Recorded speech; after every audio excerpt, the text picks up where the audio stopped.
As we all know, All Monsters Attack wasn't a big success, and in 1971 a new Godzilla movie still hadn't been released.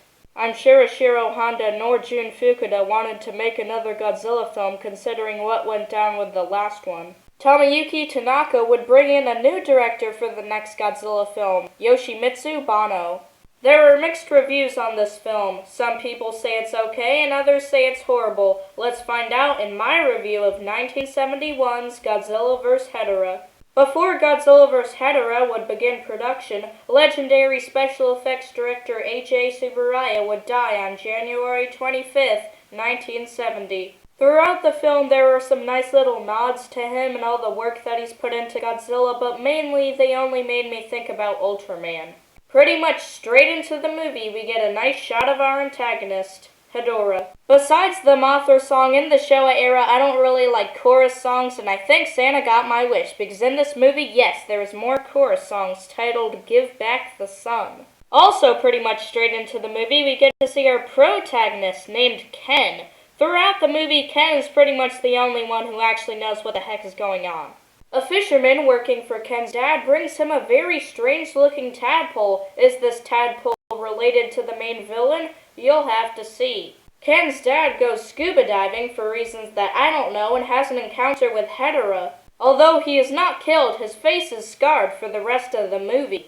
Throughout the movie, as Hedorah absorbs more pollution, he grows larger and larger. Hedorah also has 4 stages: his land stage, aquatic stage, flying stage, and perfect stage. We then get a nice shot of the sun and Godzilla appears. I feel like if they just replaced the music with the Godzilla theme, it would have been perfect.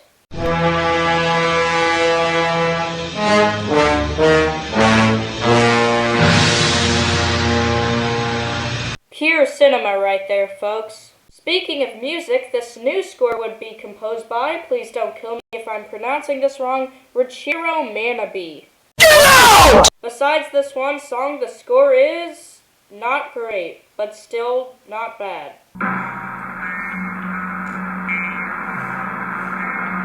We then see a creature heading ashore, and this creature is Hedorah. Who else would it be?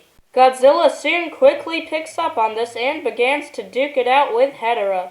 Godzilla and Hedorah's first fight is entertaining, but it's also strange. But this entire movie is strange, so it fits right in. And then we get this scene. What the heck was going on there?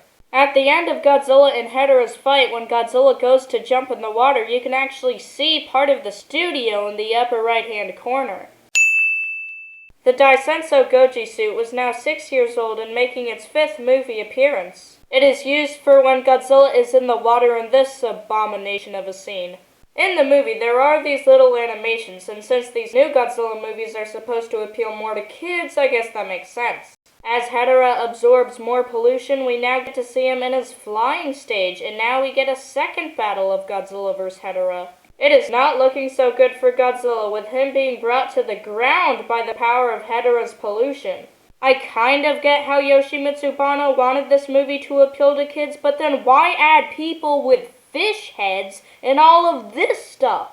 Okay, enough about the mind-boggling plot, and back to the movie. Ken's dad, who is a scientist, uses electricity to destroy one of the Hedorah tadpoles. He then tells the military about his plan, but it takes them so long to figure out how to get it working, and then it malfunctions. In the final battle, we get to see Hedorah in his perfect stage, and since he's absorbed so much pollution, this is his strongest stage. For the first part of the final battle, Godzilla gets beat up, and we get to see how powerful Hedorah really is. Throughout the final battle, Hedorah is able to switch from his perfect stage back to his flying stage. Although when he switches stages, there are some flashing lights and you can actually see Hedorah's shadow on the matte painting. After Hedorah is done beating up Godzilla, he flies him over to the top of some mountain. Now, I talked a little about this diabolical scene earlier, but there's more than just that. Since 1966, the Daisenso Goji suit has been used for water scenes, that weird scene in Godzilla vs. Hedorah, and yes, even Ultraman. But in 1972, it would be replaced by the Musako Goji suit. Towards the end of the battle, Godzilla would start to gain the upper hand, and then he would do something that would go right up there with the Godzilla dance. He would take flight. Remember those electrodes that I mentioned earlier? Well, they malfunctioned so bad that Godzilla finally has to step in and power them up with his atomic breath.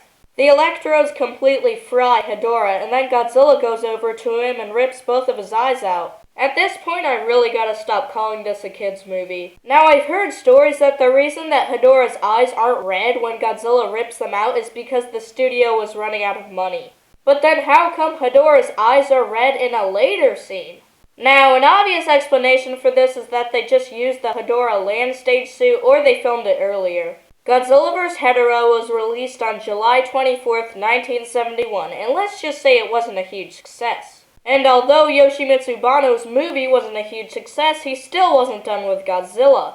He would produce Legendary Pictures' Godzilla in 2014. And as for Hedorah, he would make a brief appearance in Godzilla Final Wars and be in a short celebrating Godzilla vs. Hedorah's 50th anniversary. It just occurs to me that throughout this entire video I've been referring to Hedorah as a male even though she's a female, so sorry about that. At the end of Godzilla vs. Hedorah, we are teased about a possible sequel, but of course this idea was scrapped. And sadly, on May 7th, 2017, Yoshimitsu Banno would die. We will always remember him for making one of the weirdest but still entertaining Godzilla movies. Even though Godzilla vs. Hedorah didn't do great, it was still good enough. Next up on my Godzilla reviews is 1972's Godzilla vs. Gigan.